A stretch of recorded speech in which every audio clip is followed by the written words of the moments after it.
ویژگی های حسین رضی الله عنه.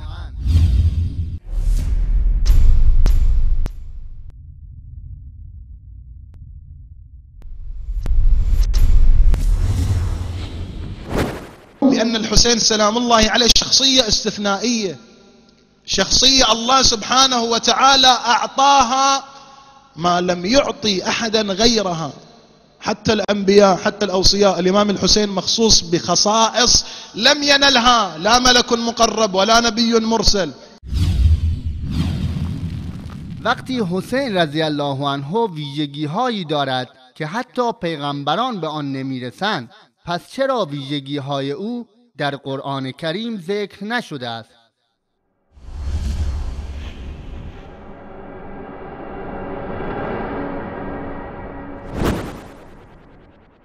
الله متعال می فرماید وَكُلًّا نَقُصُّ عَلَيْكَ مِنْ أَنْبَاءِ الرُّسُلِ مَا نُثَبِّتُ بِهِ فُؤَادَكَ وَجَاءَكَ فِي هَذِهِ الْحَقُّ وَمَوْعِظَةٌ وَذِكْرَى لِلْمُؤْمِنِينَ.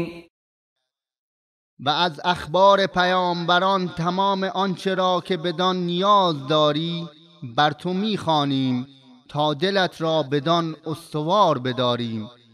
در ضمن این سوره برای تو حق آمده است و برای مؤمنان پند و یادآوری مهمی است. اما وقتی کتب شیعه را باز نمایی میبینی که قسمت بزرگ آن را به معجزات ائمه اختصاص داده‌اند که آکنده از افکار غلوآمیز و داستانهای معجزات و کرامات اولیاء شیعه می باشد. الله جل جلاله در قرآن کریم خبر داده است که قرآن را به عنوان توضیح و بیان برای هر چیزی بر بنده و فرستاده خود حضرت محمد صلی الله علیه و آله و سلم فرو فرستاده است. الله جل جلاله می فرماید ونزلنا عليك الكتاب تبيانا لكل شيء. و ما این کتاب آسمانی را بر تو نازل کرده ایم که بیانگر همه چیز، امور دین مورد نیاز مردم است. آری، هیچ مسئله ای از اصول دین که دین اسلام بر آن استوار می شود در قرآن ترک نشده است، بلکه قرآن کاملا آن را ذکر کرده و با زیباترین شیوه آن را بیان داشته است. فرمایش امام صادق رحمه الله در این مورد چه زیباست که می فرماید الله جل جلاله در قرآن همه چیز را بیان کرده است. به الله قسم چیزی را که بندگان به آن نیاز دارند ترک نکرده است، حتی این که هیچ کس نمی تواند بگوید ای کاش الله در این مورد نیز آیه ای نازل می کرد، مگر اینکه الله در آن مورد نیز آیه ای نازل کرده است.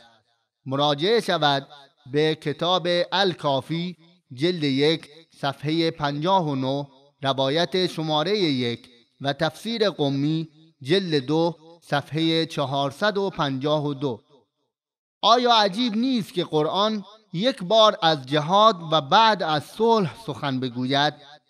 مسائل اخلاقی را مورد بررسی قرار داده در مورد بعضی از فروع فقهی مثل شیوه وضو گرفتن و تیمم کردن توضیح دهد، انواع مختلفی از خوردنی‌های حلال و حرام را ذکر کند، اما در مورد شخصیت استثنایی حسین و ویژگی‌های او که نه ملک مقرب و نه نبی مرسل به آن میرسند را ترک کند و در مورد آن هیچ توضیحی ندهد. و به قول جناب قلمداران رحمه الله، آیا اهمیت اصل امامت و داستانهای معجزات و کرامات اولیاء شیعه از ماجرای زید رضی الله عنه که نامش صریحاً در قرآن ذکر شده کمتر است؟